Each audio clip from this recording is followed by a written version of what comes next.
ঘন্টা ধরে বসে থাকলে এরা বলতেছে ভাই আমাদের সাথে আপনি যে পটুয়াখালী যান গলাচিপা যাইয়েন না, বিকল্প কোনো রোড আছে কিনা। মানে কি এনে 4-5 গাড়ি আসছে, 2 গাড়ি পুলিশ আসছে, এরা কি এই কয়েকজন লোকের কাছে সারেন্ডার করছে? এই প্রশাসন নির্বাচন করবে কেমনে নির্বাচনের সময়? এখন আমার এলাকা ছেড়ে আমি কি পটুয়াখালী যাব? তো আমি আপনার এটা এইখানে আমার যারা উপস্থিত এগোরে সাক্ষী রেখেই, যেহেতু আপনাদের পুলিশ প্রশাসন ব্যর্থ হচ্ছে, তারা সন্ত্রাসীদের কাছে সারেন্ডার করতেছে, আর্মি আমরা মুভ করতেছি, যা হয় আল্লাহ ভরসা। তারা রাস্তায় আছে, আমরা জানি তাদের প্রত্যেকের সাথে রামদাও আছে, অস্ত্র আছে, আর্মিও কোনো ভূমিকা নেয় নাই, পুলিশও কোনো ভূমিকা নেয় নাই, বরঞ্চ তারা কিচ্ছু করে নেই, তারা এসে বসে রয়েছে এখানে। তো তাহলে আমাদের এই রাত্র 2টা পর্যন্ত বসাই রাখছে, তাহলে তারা আসছেই বা কেন? তারা যদি এখানে এইটুকু মানে সারেন্ডার করে এইটুকুতে, এই প্রশাসন কেমনে ল অ্যান্ড অর্ডার ঠিক করবে?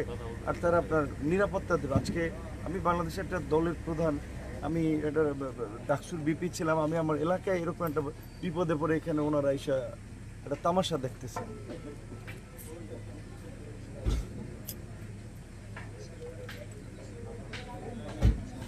ভাই ওনারা একটা অ্যাকশন নিছে, আমরা তো এখানে অবরুদ্ধ, আমরা এখানে আটক। ধরেন ওনারা এখানে যারা আমাদের পথরোধ করে গাছ, একটা লোককে অ্যারেস্ট করে নেই, একটা লোক তো অ্যারেস্ট করে নেই, একটা লোককে 2টা লাঠি চার্জ করে নেই, তাহলে এরা রাস্তার মাঝে তো আটক করে রয়েছে রামদা মামদালে লাঠি ছুটা নিয়ে, পুলিশ কিছু করবে না?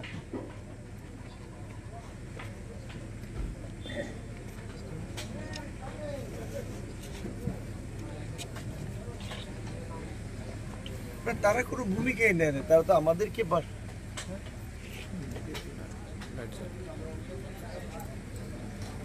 ঠিক আছে আপনারা নিরাপত্তা তো দিতে না পারলে আর কি করার? তাহলে আমাদের ঝুঁকি নিয়েই মরা বাসা আমাদের, আর কি আম পাবলিক আমরাই আমাদের নিরাপত্তা নিশ্চিত করার জন্য।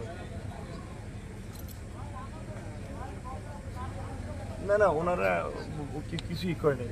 এই ওনারা আসছে, পুলিশ এসছে তো 11টা, এখন তো 2টা বাজে, ধরেন তো 11টা 12টা 12টা 3 ঘন্টা আর্মি আছে। আমি বলছি ওনাদেরকে যে ঠিক আছে ভাই, আপনারা যদি ভয় পান, আপনারা যদি সারেন্ডার করেন, তাহলে কী করে আমরাই জীবন ঝুঁকি নিয়ে মুভ করি আর কি। ঠিক আছে, ভালো থাকুন। আরিফের গাড়িটা কই? এই গাড়ি